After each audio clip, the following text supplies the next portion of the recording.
next session started.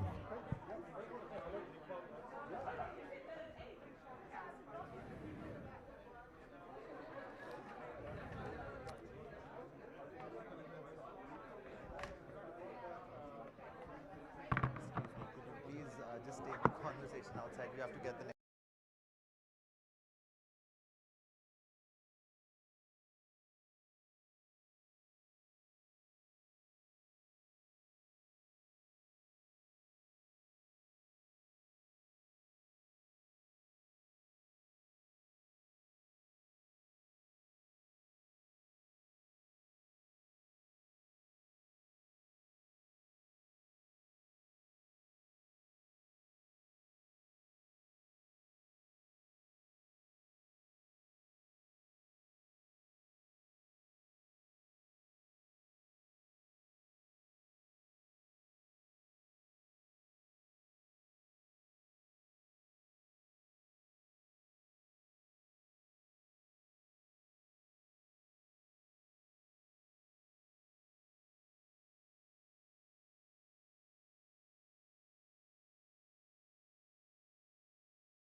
is being recorded and will be made available on our LinkedIn page, oecd.ai.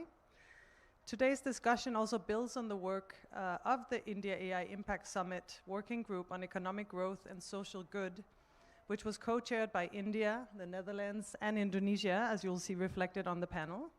And together with our distinguished panelists, we'll explore how artificial intelligence can support the transition towards food systems that are more transparent, responsible, and inclusive. So this session is bringing together leaders from government, industry, academia, and international organizations to examine both the opportunities and the practical challenges ahead, from data sharing and infrastructure to governance frameworks, and the partnerships needed to ensure that AI benefits are broadly shared. And before we begin the panel discussion, it's my honor to invite His Excellency, Ambassador Fawe, Ambassador at Large and Special Envoy for AI of the Kingdom of the Netherlands, who will deliver welcome remarks. Welcome, Ambassador.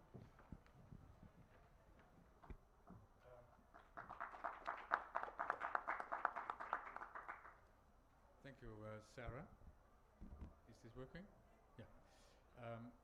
Thank you all for sharing this wonderful moment for me, because we're here with Madam Gorshan and Admiral Sumari from Indonesia.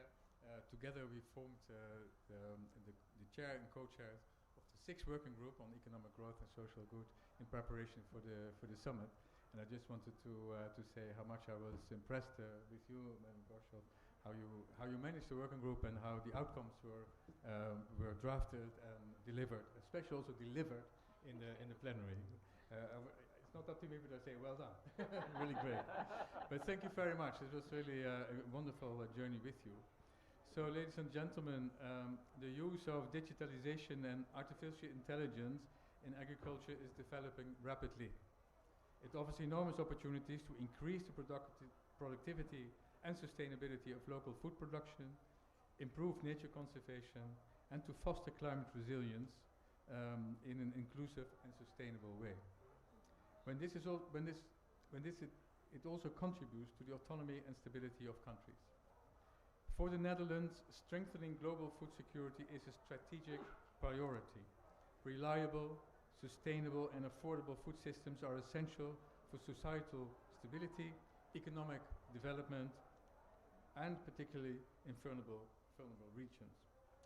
The ambitions in our digitalization agenda for agriculture, nature conservation, and food are to connect digitalization to the transition of agriculture, needed for more food security, reduction of environmental impact, and climate resilience via public and private investments. Our prime focus on increasing productivity with lower environmental impact and improving climate adaptation, strengthening the resilience of food systems through responsible use of AI and digital technology. Concerning today's topic, the Dutch ambition is to enhance food security while making food systems more resilient and sustainable for all stakeholders. In my vision, digitization and AI are powerful tools for that. They have already proven that they can significantly increase food productivity and reduce food losses. In addition, AI solutions can enhance the efficiency and resilience of food systems by supporting farmers to respond to sustainability requirements, make risk assessments, implement sustainable farming practices, and enable them to provide trustworthy and quality data sets about those efforts to be shared throughout the supply chain. The Netherlands has a strong AI ecosystem, thanks to our technical universities and companies like ASML, NXP, and Philips. Despite its relatively small size, the Netherlands is not only a huge trader in agricultural produce, but also a global key player in agro-innovation and technology development due to the interaction between plant and animal science and technological knowledge systems in the Netherlands. Companies, science, and government invest mutually in solutions for societal challenges. Examples include precision farming with AI, such as water savings of up to 90% through smart irrigation, optimal crop yields with minimal input, and predictive models for disease control. To support digitalization in the agricultural sector in low and middle income countries, the Netherlands facilitates Dutch ICT agribusinesses to collaborate with businesses and startups there. And as you are aware, in the Netherlands, the strong ICT ecosystem and highly innovative agricultural ecosystems come together. ICT agricultural solutions combine the in-depth agricultural knowledge and advanced technology development in my country. Examples are applications for early warning of pests and diseases, optimization of water use, and optimized plant breeding processes. Dutch companies and knowledge institutions are open to co-work on tailor-made solutions. Every country has its own typical local challenges and requires tailor-made solutions. Today, special attention will be drawn to AI-powered solutions for small farmers and SMEs in producing countries in order to enhance their access to global agricultural supply chains while protecting their data. Our goal is to work together on this through knowledge sharing, co-creation and capacity building so that AI solutions are locally relevant, inclusive and accessible to farmers. The need for an inclusive AI has also been central to our discussions in the working group Economic Growth and Social Good leading up to the summit.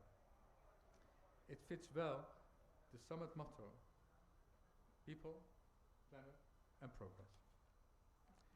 So I would like to thank India for its leadership in focusing on an inclusive AI future and underline that the Netherlands stands ready to contribute by forging concrete partnerships, sharing knowledge and technology while striving for measurable results in order to ensure that AI serves all of humanity.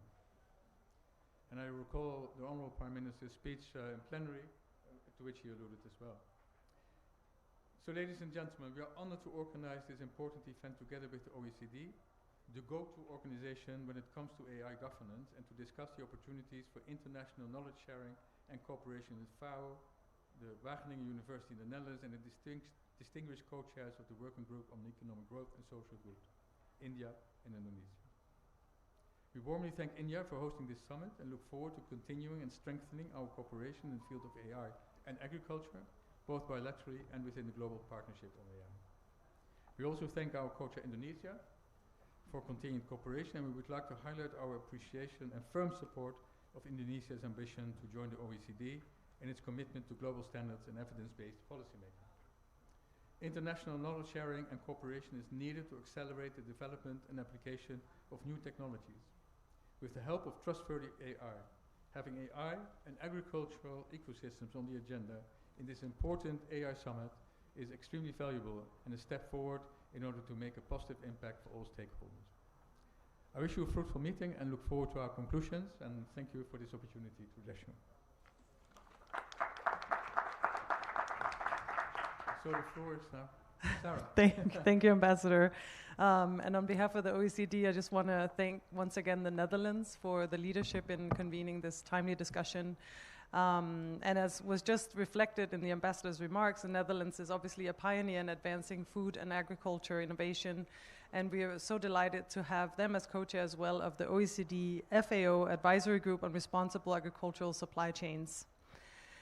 From the OECD's perspective, we clearly see this dynamic of agriculture and food systems today operating in an increasingly volatile environment. And farmers face a wide variety of shocks, from droughts, floods, pests, to conflicts and economic crises, with growing frequency and severity. And so therefore strengthening resilience while also ensuring inclusion, as was also stressed by Ambassador Ferre, is really an urgent global priority that I hope we can talk about today. AI in this regard offers significant potential. We're seeing AI systems and tools being applied to optimize the use of critical resources, as was already mentioned, such as water, fertilizer, and pesticides, and also to reduce environmental pressure while enhancing productivity. The OECD and GPAY, which also met today in a ministerial session, have been examining AI use cases in agriculture with a focus on the EU and on Southeast Asia, and we continue these dialogues. And what we're seeing there is that the evidence from real-world deployment is really, really promising. So for example, AI-enabled precision spraying has reduced pesticide use by up to 30%, and this is actually without compromising yields. while computer vision green on brown systems can cut herbicide use by up to half by targeting only the weeds that require the treatment and thus not the crops. And in addition, we're seeing how forecasting, monitoring, and early detection of climatic and biological threats means that AI systems can strengthen our capacity to respond to crises before they even escalate, so some degree of preemption. AI is also revolutionizing agricultural innovation itself and supporting more efficient plant breeding that can develop climate-adaptive variety in a fraction of the traditional time. And here we also have some interesting data seeing in Central Europe that researchers have identified drought-tolerant traits in crops such as sorghum and chickpea that boost yields by up to 25% during end-season droughts.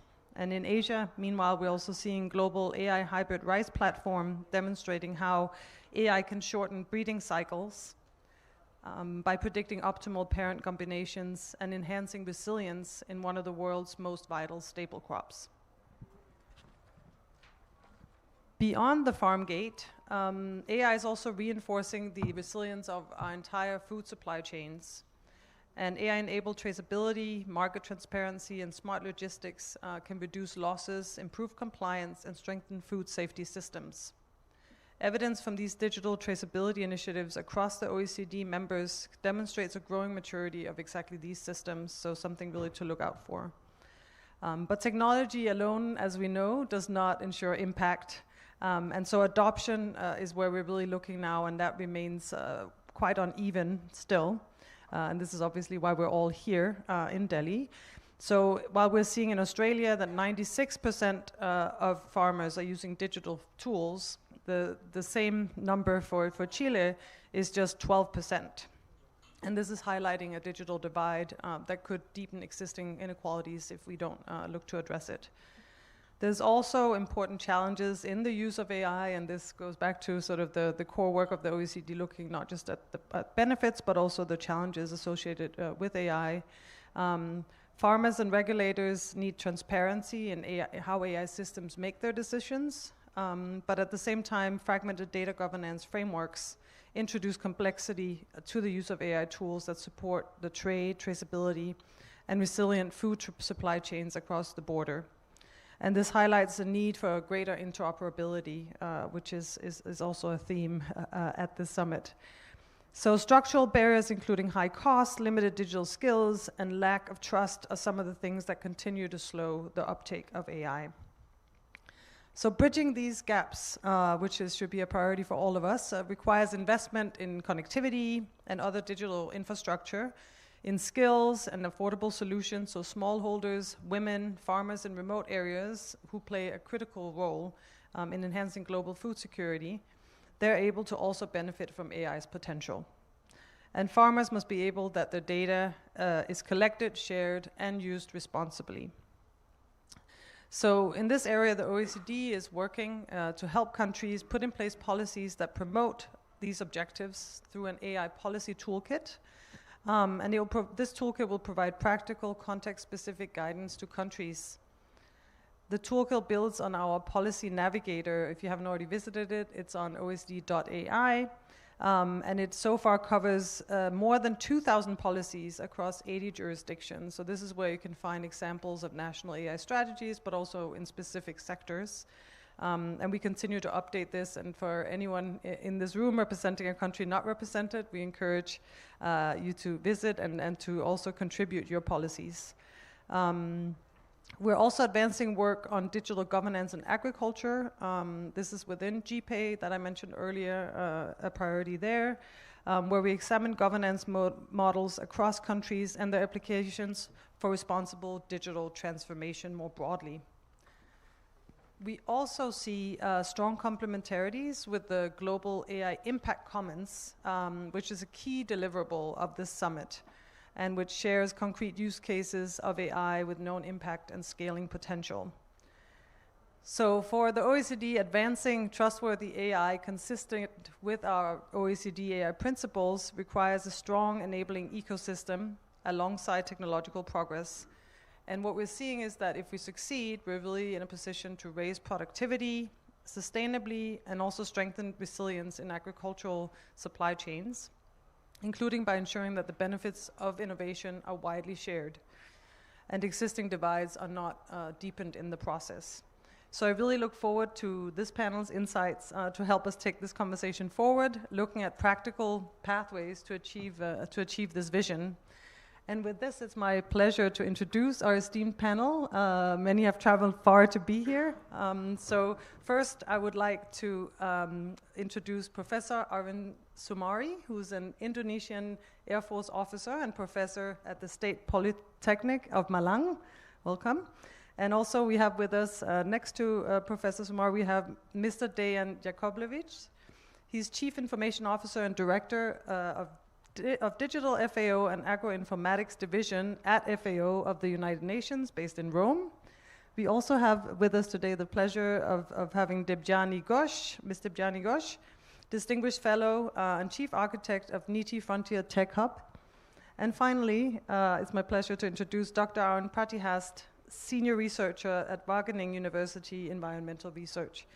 So welcome to this session, and what we will see today is each of our speakers bringing a unique perspective on how AI can help build food systems that are resilient and inclusive, which is the topic of the session. And after the panel discussion, I'll also be giving the floor to anyone in the room who might have questions. So now let's begin. I'll hand the floor over to Dejan, who will set the scene for the conversation. Dejan, you have the floor. Thank you very much, and I would like to welcome everyone on behalf of the Food and Agriculture Organization. I thank you to our hosts here at the summit from India, but also OECD and the government of the Netherlands ambassador. Thank you. When we look at agri-food, I heard in the interventions before about the agriculture and the food. We look at agri-food systems from the FAO perspective. Why? Because the food itself, if we look at the agriculture, food is one product, but not only one. So there is a whole ecosystem behind agriculture of products that are not necessarily food. And they're equally important when we make considerations, when we look at, for example, at the water use, transport, and many others. So from agri-food systems perspective, AI brings us fantastic opportunities. And if we look at our topic today in terms of inclusiveness and resilience, inclusiveness is still a big issue. If we just think back maybe 2-3 years before let's say, ChatGPT came out, the inclusiveness and the digital divide was still strong and present. And the key issue is that it used to be possible to exist outside of the digital ecosystem. We all know we could maybe go to the bank, but nowadays it's not. So if a farmer or communities are outside of the digital ecosystem, they suddenly are outside of any ecosystem almost. And now with the AI, it makes it even worse. So this is something we need to continue to press on and jointly in making sure that everybody has equal opportunity within the digital ecosystems. And on the positive, let's say, note on the AI when it comes to inclusiveness, we see very encouraging opportunities with AI. What I mean by that is we can, in fact, lower the entry barrier to knowledge. Just 2 days ago, I've seen here actually this opportunity at the event, great advancements, the new tool that was produced by government of India, where farmers can, with a phone call, as not everybody has a smartphone, can get advisory in the area of agriculture, from shrimp cultivation to pest diseases and similar. So this is great. The service can be in many languages. So this is a fantastic opportunity example where AI can help us actually lower the entry point to the AI. In the same time, for governments, it's even more so difficult to have the capacity to build the AI infrastructure to provide such services. So this is again, I think, one area, and forums like this help us consider what it takes to build it. When we look at the resilience specifically, I was very happy to hear in the previous openings you mentioned resilience in terms of, and from Ambassador we heard on anticipation. So I would say this is the key word. The key word is anticipation. So anticipate the shocks to the agri-food systems that impacts the food security. We know we have natural disasters. We know we have also conflicts. We have many different factors that impact agri-food systems. So building the systems that are capable of absorbing the shocks of these situations and anticipatory actions to when the shocks happen, what can be done to kind of go over these shocks. So this is where AI can be a great enabler, where we can then, with new capabilities, anticipate these shocks and with the help of data and our joint work really put together decision-making tools, anticipatory tools, situation rooms to be able to quickly not only anticipate, but when something happens, we don't really improvise, but we have tools in hand to address these situations. We still have about 700 million people without food on the table today. So from this perspective at FAO, and I'm sure we share the same sense of urgency to actually do something. So I wanted to say from this perspective, we are very grateful to be part of this conversation and work together in finding the new solutions. So I thank you for that, and I'm looking forward to our panel. Thank you. Thank you, Dan, for framing both the urgency and the opportunity before us. Now let me turn to Professor Sumari. Indonesia served as co-chair of the Summit Working Group on Economic Growth and Social Good alongside India, of course, and the Netherlands. But you also lead the Cognitive Artificial Intelligence Research Group and are the co-inventor of the Knowledge Growing System, a cognitive artificial intelligence framework designed to enable adaptive and evolving decision-making. So from Indonesia's vantage point, we'd be interested to hear where you see the most significant AI capability gaps across the agricultural system, and where you see the greatest opportunities at the same time for AI to make food supply chains more efficient and resilient, something we also heard as a priority. And we also know that Indonesia is one of the countries advancing an ambitious AI agenda. So if you could briefly outline also the key pillars of Indonesia's AI roadmap, this is of interest, and to explain how you are balancing horizontal AI governance with more sector-specific regulation in agriculture. Over to you. Thank you. Okay. Thank you, Sarah. Firstly, I would like to deliver my appreciation and congratulations to the host, India, and also my chair, Ms. Gos, also my dear colleagues from Netherlands, Ambassador Harry Presbyter for co-chairing our working group together, and also other speakers. And Sarah, thank you, and our audience. Regarding your question about the artificial intelligence for Indonesia, as we already know together that Indonesia is not only the agriculture but also maritime nation. We were self-sufficient in rice about 20, 30 years ago, and then it wasn't AI for making our country had self-sufficient in rice, but now with AI, it is something that that can make our program to become a self-sufficient country in rice can be achieved. And we are much aware that the AI technology is developing very fast, not only in America or Europe, but also in Asia, especially in Indonesia. And its rapid and democratic application across all agricultural potential areas present significant challenges, especially given the potential location which are separated by ocean. And you already know that Indonesia has 17,000 islands and separated by ocean. We only have 36% of land, 64 of waters, and 100 air. We have, and this is a challenge for us. If you don't believe me, you can count the numbers of our island through the map. Okay, and we yes, and we also have another challenge. We are living above the ring of fire. There's also other challenges for our people of Indonesia, and as I mentioned previously, that this gap is further widened by lack of democratically supporting AI infrastructure, such as telecommunication. We have 3 different times region: the west region, center region, and eastern region, and each one has different 1 hour one to another. And also there is a problem with unequal distribution of AI talent. I think probably it's not only in Indonesia but also all over the world.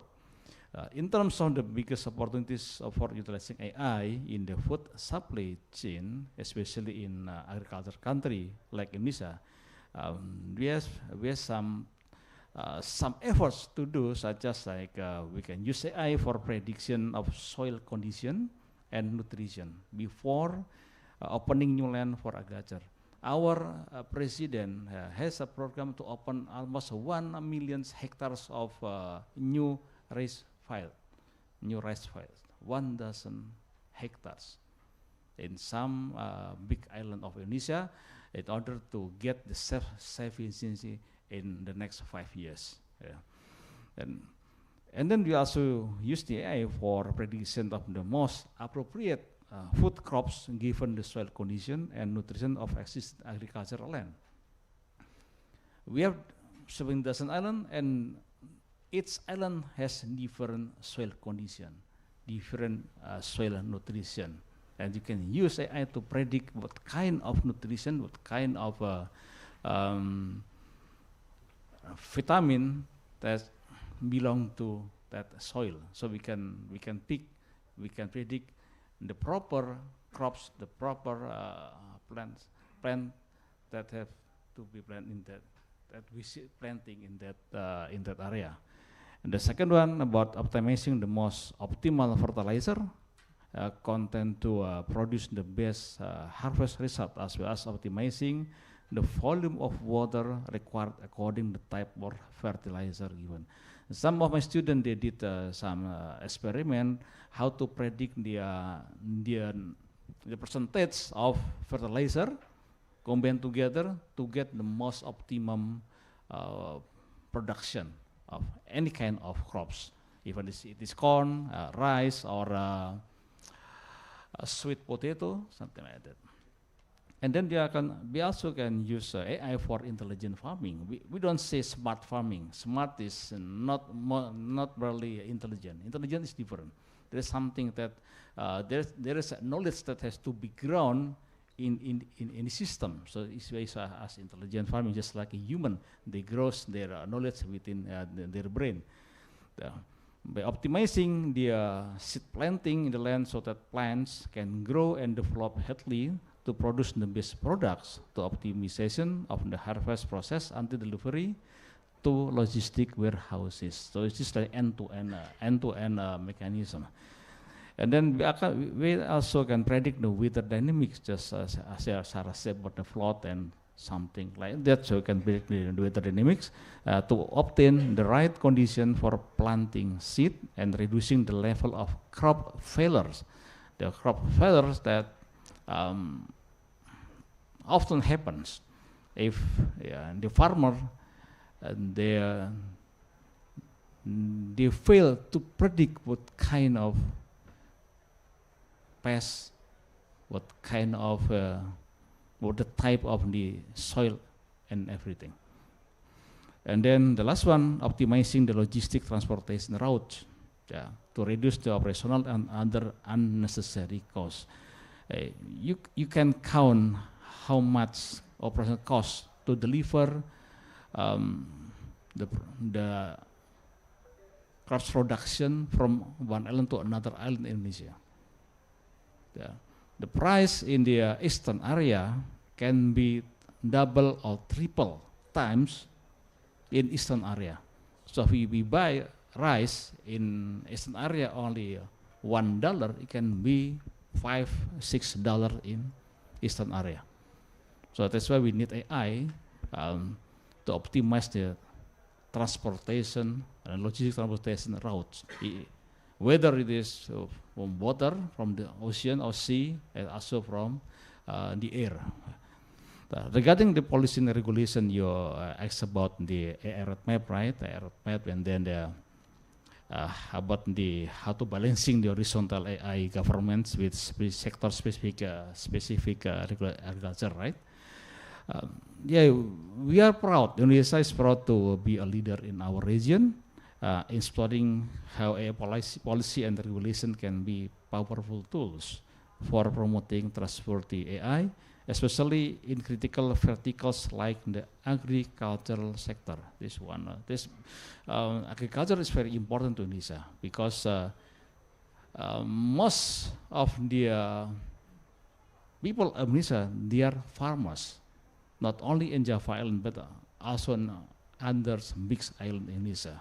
If you see, there are 5 big islands in Indonesia, from western area like Sumatra, and then Java, and the southern area we have Borneo in the central, also Sulawesi or Celebes, and then the biggest one in the eastern area is Papua Island, the biggest area. And still have so much area that can be explored to become rice fields. And our national AI roadmap is not merely a technological blueprint.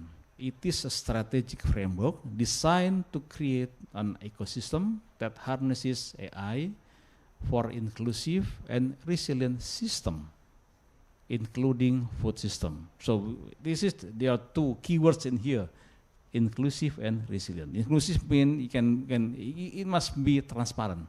AI must be transparent. AI must be explainable. And we've been having problem with the neural network based system that are the black box, cannot be explained in plain.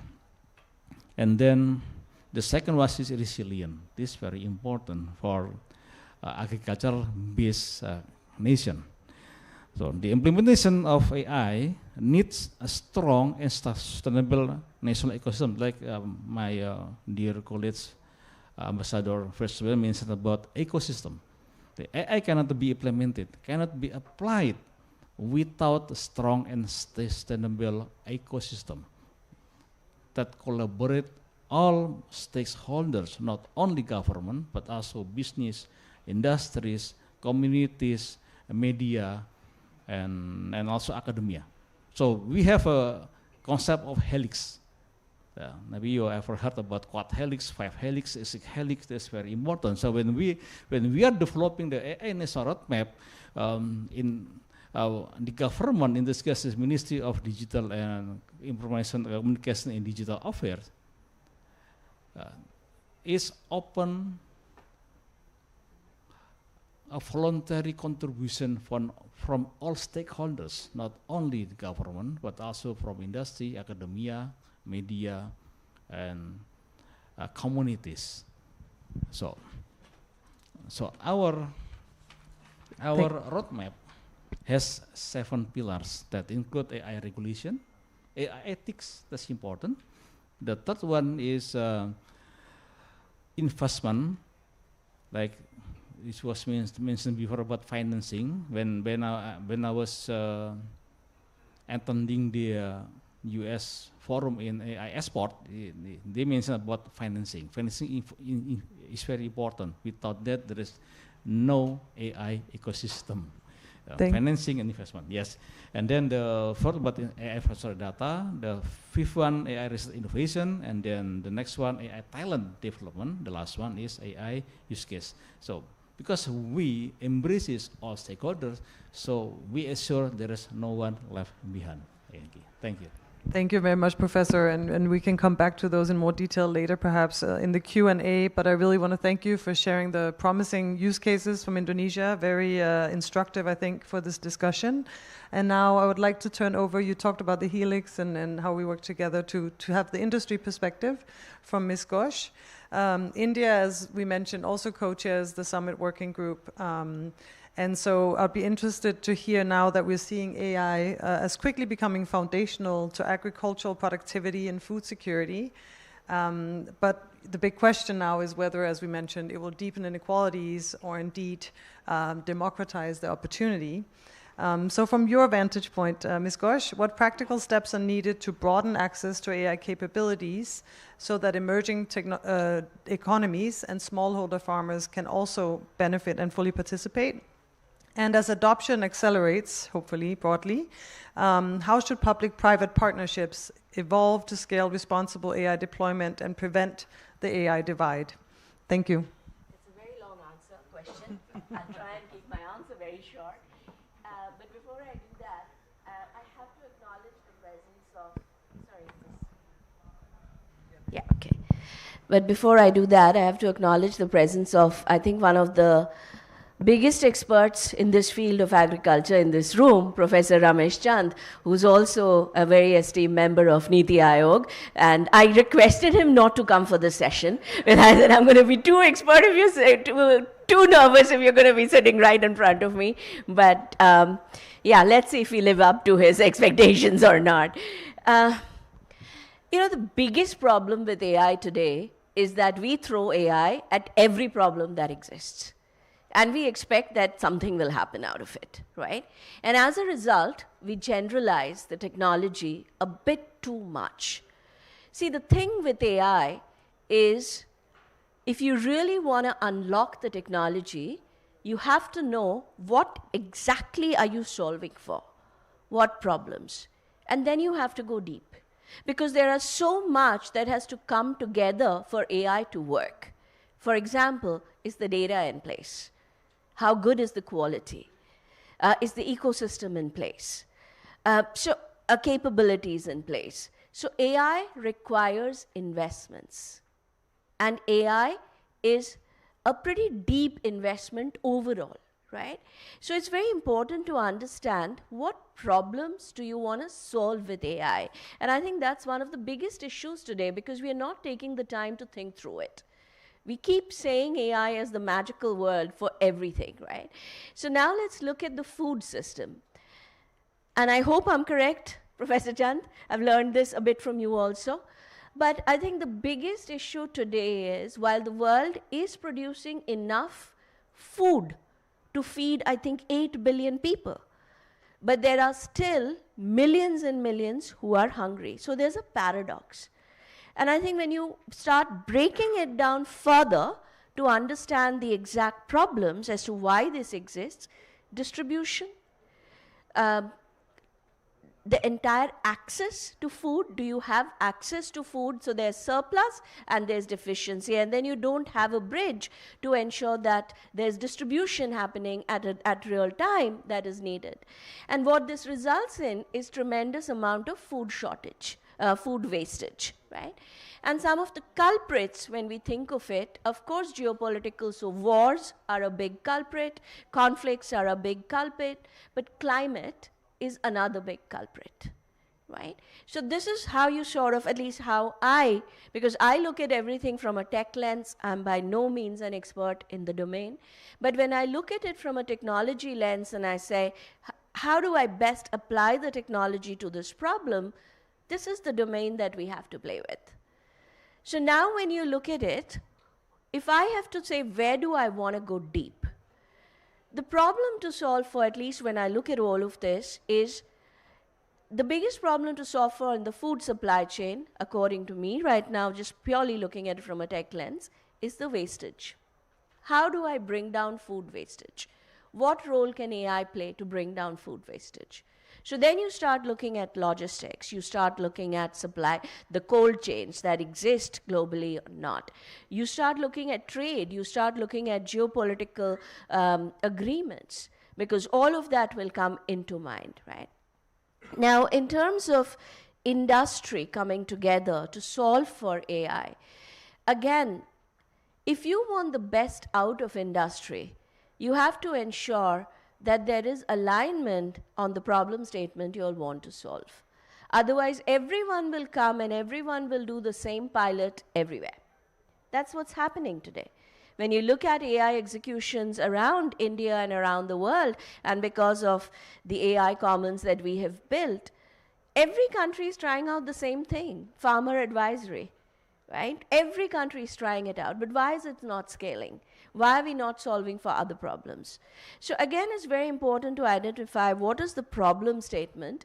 How do you ensure that when industry gets involved, there is a route to market and there's route to commercialization, because that becomes very important for industry. And one of the things that we advocate is coming up with maybe a center of excellence, a center of innovation that is identified to solve specific problems. I think one of the problems today we have with COEs are you have AI COEs, you have blockchain COEs. I really don't understand what that means. But what if we had a COE to say that how do we ensure that the cold chain problem is solved across the country?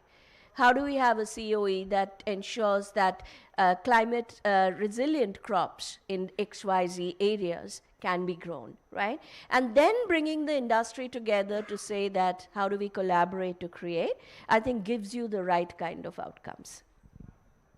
Thank you very much, Mishkosh. And this is a perfect segue, I think, to our next speaker, turning to the research community and how to really bridge research into advanced AI to more practical tools. So Dr. Pratyahast, I would like to turn to you now for some examples of how these advanced AI tools can really be made to good use in more low-tech farming environments. And maybe you can give us some concrete examples, what distinguishes those who succeed from those who don't. Maybe speaking also to some of the points that Ms. Ghosh raised. Thank you. Thank you. Thank you for invitation. It's very timely discussion. And of course, always when we talk about AI, we often talk about the technology, how fast the model are, how big the data set they can handle, what is the parameters, that we always talk. But if you think about the food system, and Ms. Ghosh clearly mentioned that, food system have different layers. And bottom of this layer is basically a smallholder farmers. And that farmer operate in a different environment. If you look at it last year, there's billions of euro investment has been done in the tech industry to build more models. Is the same thing happen to the smallholder farmers? No. So there is a problem that what we want to solve in the server room or computer, it doesn't work in the field. So we really need to think how the AI or model which we are really developing that is applicable to the grassroots level. And so within the awakening and personally, I have been working in Asia, Africa, and Latin America. And one of the problems, basically, there is 3 problems we are facing in this whole AI domain nowadays. First is really data scarcity. Still, there is not enough data. The data is not shared. As you mentioned, there is no ecosystem. There is no fair infrastructure where data can be shared. And that hinders the model. The model works in a global scale, but when you want to work in the local scale, it doesn't work. It doesn't provide the edge input that is expected for the smallholder farmers. Second is the trust. Often, the farmers doesn't own, and then, of course, the model and the farmer's expectation is different, and then there's often not much trust how to apply this in the local level. That's why most of this advisory is failed. Farmer doesn't follow the advisory because it doesn't make sense. And then third thing is scalability. Often we think that scale is not only the technical scale. Like you process something fast doesn't mean that it can apply the same way. So we need to really think differently. And that's why, like we started, I give a couple of 3 concrete examples. One example about the food security. We need to understand what is the map. Where are the crops? There is no global map that is accurate enough. So with the help of European Space Agency, 4 years ago, we started the World Cereal Project, where we try to map the global croplands. Still, the maps are not perfect because India, China, many countries, they don't share their data. So there is no data, and if there is no data, we have fantastic model. We have built very nice geo-embedding with NASA Harvest, but applicability of this model is still very low in this country. Second thing is about the high-tech solution in low-tech environment. For example, chocolate industry, cocoa, agroforestry is really suffering from the climate change. And we have established many advisory services, but not from the researcher or tech perspective, but engaging farmer perspective. And that works. We build basically chatbot with their language that really understand what they need and how we can translate their problem. They know which diseases are coming. So we are using computer vision from their lens, and then we are training. And that works. So there are a couple of things which we really see that if you really want to make these things working, you need to make sure that these solutions should work in low-tech environment. Most of the things, people, connectivity has gone up. People are on social media, but still data is not there. Data infrastructure is not there. And always tech industry, or like we as a modeler, whatever we call, so we see always data as the input and output. Data should be as the infrastructure. We should engage farmers in that infrastructure, and then only we can achieve the impact. Thank you very much. And I think with this, unfortunately, we're coming to a close on time. I think maybe the speakers can be kind enough to stay a little bit after if there are questions. We won't have much time for Q&A. But just to thank you all for really providing a diverse set of perspectives, for the timely discussions, to the ambassador of the Netherlands for framing this important discussion. And I think some of the key takeaways perhaps is that there is vast potential, and we saw the Indonesian perspective of all these very concrete examples. Also Dayan talking about potential for anticipatory action, and we heard about this global and even domestic paradox of food insecurity when there really is enough food, but it may not be distributed enough or properly. And also I think importantly that to have impact with AI, we need to make sure that it is problem-driven, that it is driven by the local context and the farmers who need to use it. And maybe lastly, a very important point, which is exactly core to the work we do at the OECD, that to drive this adoption, we also need to ensure that there is trust in what is produced. And this requires obviously a number of factors such as explainability and transparency and so on, and also responsible data collection. But just with that, let me thank the panelists for their rich inputs. Please do stick around a little bit for some question maybe in the margin. And thanks again to the Kingdom of the Netherlands for co-hosting this event with the OECD. Thank you.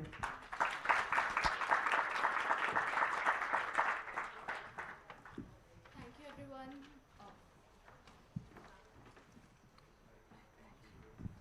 Thank you, everyone, for joining us and sharing your thoughtful views on transforming agriculture. On the behalf of Impact Summit team, we would like to offer a souvenir. Thank you so much.